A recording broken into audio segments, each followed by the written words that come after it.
हुज़ूर पाक अलैहिस्सलातु वस्सलाम से जिन नफिल नमाज़ों की तरगीब साबित है और आप सल्लल्लाहु अलैहि वसल्लम ने जिन नमाज़ों के सिलसिले में कोई बातें इरशाद फरमाई हैं, उनमें एक नमाज सलातुत तस्बीह की नमाज भी है।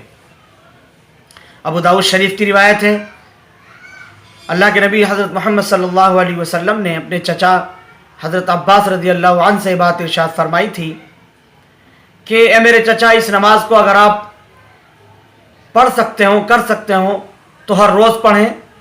अगर हर दिन मुमकिन ना हो तो जुमे में एक मरतबा पढ़ लिया करें, और अगर जुमे को ना पढ़ सकते हो तो महीने में एक मरतबा इस नमाज को पढ़ें, और अगर महीने में भी दुश्वार हो तो साल में एक मरतबा, और अगर साल में भी मुमकिन ना हो तो ज़िंदगी में एक मरतबा ज़रूर पढ़ लें।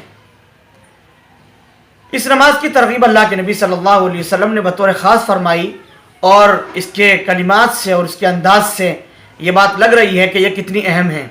और ख़ास बात यह है कि आप अलैहिस्सलातु वस्सलाम ने इस नमाज के पढ़ने के जो सवाब बताए हैं, उसकी जो इफ़ादियत बताई है, वो एक बड़े पैमाने पर गुनाहों से माफ़ी की शक्ल में हमारे सामने है। हम में का हर शख्स ये चाहता है कि उसके गुनाह माफ़ हो जाएं, उसके ज़िम्मे गुनाह न रहें, ताकि अल्लाह राज़ी हो जाए। अल्लाह की रज़ा और खुशनुदी हासिल होती है जब बंदा गुनाह नहीं करता, या जो गुनाह उसने कर लिए हैं वो माफ़ हो जाएं।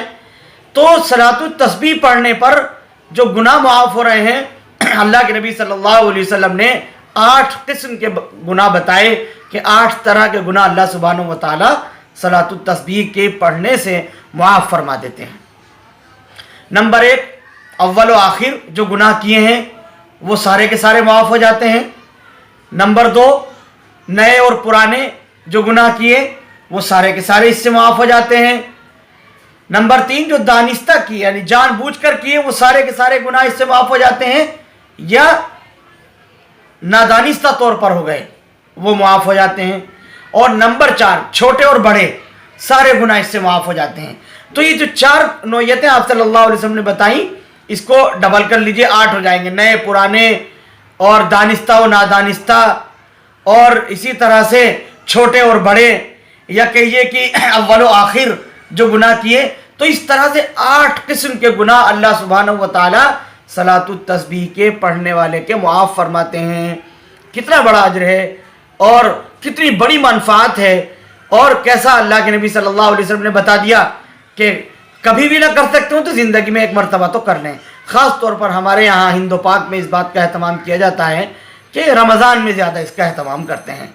रमज़ान में इसलिए भी किया जाता है कि नवाफिल का अजर और सवाब फ़र्ज़ों के बराबर दिया जाता है। अल्लाह सुब्हानहू व तआला ऐसा रहीम व करीम है कि उसका अजर और सवाब बढ़ा देते हैं। इसलिए आमतौर से तो ज़रूरत महसूस की गई और लोगों ने सवाल भी किया, तो उसकी तरतीब भी यहाँ पर पेश की जा रही है कि सलातुत तस्बीह पढ़ते किस तरह से हैं।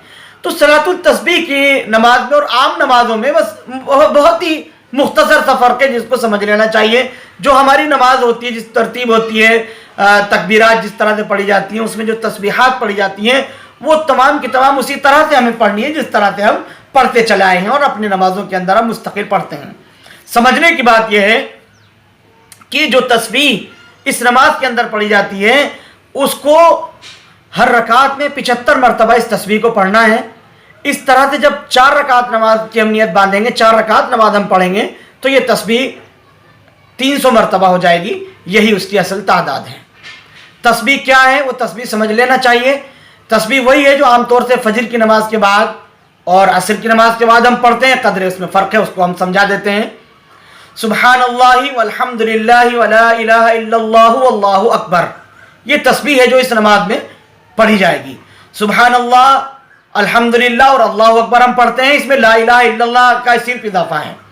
तो तस्बीह क्या है? सुब्हानल्लाहि वल्हम्दुलिल्लाहि वला इलाहा इल्लल्लाहु वल्लाहु अकबर। इस तस्बीह को एक रकात के अंदर 75 मरतबा पढ़ना है, जिसकी तरतीब ये होगी कि नियत बांधने के बाद सना पढ़ेंगे, सना पढ़ने के बाद अल्हम्दु शरीफ से पहले 15 मरतबा पढ़ेंगे, फिर अल्हम्दु शरीफ पढ़ेंगे, सूरत मिलाएंगे और रुकू में जाने से पहले 10 मरतबा और पढ़ेंगे। तो इस तरह से यहाँ क़याम की हालत में 25 मरतबा ये तादाद हो जाएगी। रुकू में चले जाएंगे, रुकू की तस्बीह पढ़ने के बाद 10 मरतबा पढ़ेंगे, रुकू से खड़े हो जाएंगे, 10 मरतबा पढ़ेंगे, सजदे में चले जाएंगे, सजदे की तस्बीह पढ़ने के बाद इस तस्बीह को 10 मरतबा पढ़ेंगे, सजदे से उठ करके बैठेंगे तब 10 मरतबा पढ़ेंगे, फिर दूसरे सजदे में चले जाएंगे, दूसरे सजदे में जाने के बाद तस्बीहात वगैरह पढ़ेंगे, फिर 10 मरतबा पढ़ेंगे। इस तरह से यहाँ तक ये 75 की तादाद मुकम्मल हो गई।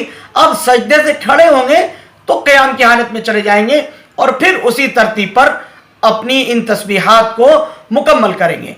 ये तरीक़ा है कि एक रकात में 25 मरतबा और दोनों रकात, चारों रकात में मिलाकर 75 मरतबा, इस यानी चारों रकात में मिलाकर 300 की तादाद ये मुकम्मल हो जाएगी।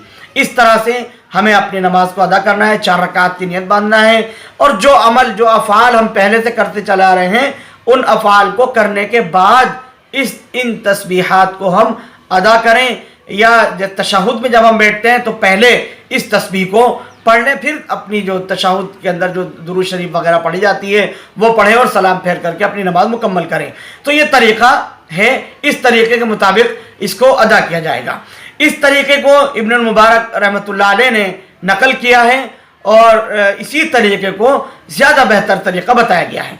इसमें अलबत्ता एक तरीक़ा और जिक्र किया जाता है तस्बीहात का, जिसमें थोड़ा सा फ़र्क ये है कि पहली रकात में क़याम की सूरत में सूरह फातिहा और सूरत मिलाने के बाद 15 मरतबा पढ़ी जाएगी और फिर रकात मुकम्मल करने के बाद जो सजदा होता है, दूसरा सजदा होता है, उस दूसरे सजदे से सीधे नहीं खड़े होंगे बल्कि दूसरा सजदा करने के बाद बैठकर 10 मरतबा पढ़ेंगे और फिर खड़े होंगे। बस ये मुख्तसर सा फ़र्क है। दोनों तरीक़ों में जो तरीक़ा मुनासिब लगे, जो तरीक़ा बआसानी कर सकते हो, उस तरीक़े के मुताबिक सलातुत तस्बीह को पढ़ें। ये नफिल नमाज है। इस नफिल नमाज को पढ़ने का एहतमाम करेंगे तो जो बड़े बड़े और जो 8 गुनाह जो इंसान आम तौर पर अपनी ज़िंदगी में कर लेता है, दानिस्ता तौर पर, नादानिस्ता तौर पर, जानबूझकर या बग़ैर सोचे समझे, या कभी नए पुराने गुनाह, और इस तरह से जो है वो सारे के सारे गुनाह अल्लाह सुब्हानहू व तआला माफ़ फरमा देते हैं। इस नमाज को पढ़ने का अगर हम एहतमाम करते हैं तो बहुत अच्छी बात है। अलबत्ता ये मसला यहाँ पर ज़हन नशीन रखना चाहिए कि सलातुल तस्बीह को जमात के साथ न पढ़ें बल्कि फ़र्दन फ़र्दन पढ़ें। जिनको ये तस्बीहात याद नहीं है पहले वो तस्बीह याद कर लें, पहले वो तस्बीह याद करें। ऐसा नहीं है, बाज़ ख़वातीन पूछती हैं कि साहब हम पढ़ लें ज़ोर ज़ोर से और वो हमारे पीछे उन कलिमात को दोहराते रहें, ऐसे नमाज नहीं होती है। तो सबकी नमाज ख़त्म हो जाएगी, सबकी नमाज फासिद हो जाएगी। आप देखिए इतनी बड़ी इबादत हम कर रहे हैं और इतना बड़ा अजर सवाब हम पा रहे हैं, क्या इस तस्बीह को हम याद नहीं कर सकते? क्या इस तस्बीह को याद करने का हम एहतमाम नहीं कर सकते? क्या हम पहले से नहीं सीख सकते कि हमें नमाज किस तरह से पढ़नी है? ये कितनी बड़ी महरूमी की बात है कि हमें नमाज पढ़ने का तरीक़ा भी मालूम नहीं है। ऐसा ना करें ख़वातीन, ऐसा हरगिज़ ना करें, जमात ना करें। इस तस्बीह की नमाज को, सलातुत तस्बीह को फ़र्दन फ़र्दन पढ़ना है और अल्लाह के लिए पढ़ना है, अपने अल्लाह को राज़ी करने के लिए पढ़ना है, अल्लाह को मनाने के लिए पढ़ना है, अपने गुनाहों का कफ़ारा, अपने गुनाहों की तौबा और इस्तिग़फ़ार के लिए पढ़ना है। इसलिए एहतमाम करें कि अपनी नमाज को हम फ़र्दन फ़र्दन अदा करें। दिन में चाहे अदा करें, रात में चाहे अदा करें, जब चाहे अदा करें। अलबत्ता 3 औक़ात जो मकरूह हैं नमाज़ों के लिए जो बताए जाते हैं, वो फजर की नमाज के बाद का वक्त है, असर की नमाज के बाद का वक्त है, ज़वाल का वक्त है। ये औक़ात जो मकरूह हैं ये सलातुत तस्बीह के लिए भी मकरूह हैं। इन मकरूह औक़ात में सलातुत तस्बीह नहीं पढ़ी जाएगी। बाकी किसी भी वक्त के अंदर सलातुत तस्बीह पढ़ सकते हैं। रात को तरावी के बाद भी पढ़ सकते हैं, पूरी रात में किसी भी वक्त पढ़ सकते हैं। बाज़ ख़वातीन समझती हैं कि 12 बजे के बाद नहीं पढ़ना चाहिए, ऐसा भी नहीं है, 12 बजे के बाद भी पढ़ सकती हैं। किसी भी वक्त में इस नमाज को अदा किया जा सकता है। अल्लाह सुब्हानहू व तआला इस नमाज को पढ़ने की तौफ़ीक़ अता फ़रमाए और इस पर अल्लाह के नबी सल्लल्लाहु अलैहि वसल्लम ने जो अजर व सवाब बताया, आप सल्लल्लाहु अलैहि वसल्लम ने गुनाहों के कफ़ारे के सिलसिले में जो बातें बताईं, अल्लाह सुब्हानहू व तआला वो अजर व सवाब हमें मरहमत फ़रमाएँ। गुनाहों के कफ़ारा हमारी नमाज़ों का, हमारी ज़िंदगी के तमाम गुनाहों का कफ़ारा ये नमाज बन जाए। आमीन व आखिरु दावाना अनिल हम्दुलिल्लाहि रब्बिल आलमीन।